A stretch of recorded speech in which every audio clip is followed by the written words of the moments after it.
Hello everyone! Ayan! For today's video guys, ay gagawa tayo ng low budget na macaroni salad.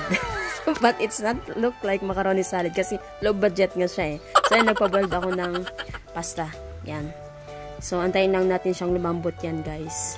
Naku, napakasimple nito pero napakasarap. Ayan. Ito na guys yung aking na-steam na macaroni pasta. Napakasimple lang din ang aking gagamitin. Ito rin condensed, tsaka fresh milk din. Pero maglalagay ako ng apple, fresh apple din siya. Itong merienda guys. Low budget na merienda.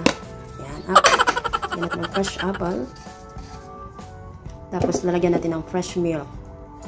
Lagyan na natin itong milk guys. Napakasarap nito. Basta mahilig kang kumain nga, sabi ko guys. Gagawa ka ng paraan ba para makakain ng masarap, low budget lang. Ito yung condensed natin. Yun. That should be enough kasi huwag masyado matamis din. Sarap niyan. I-mix natin yan mamaya-maya. Ay, mix na natin guys.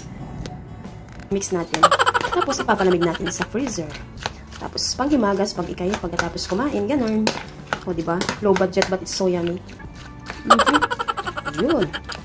Basta mahilig kumain talaga. Lahat gagawin. Masarap ako kasi fresh milk din yung ginamit ko. Ayan, ang ating low budget na macaroni.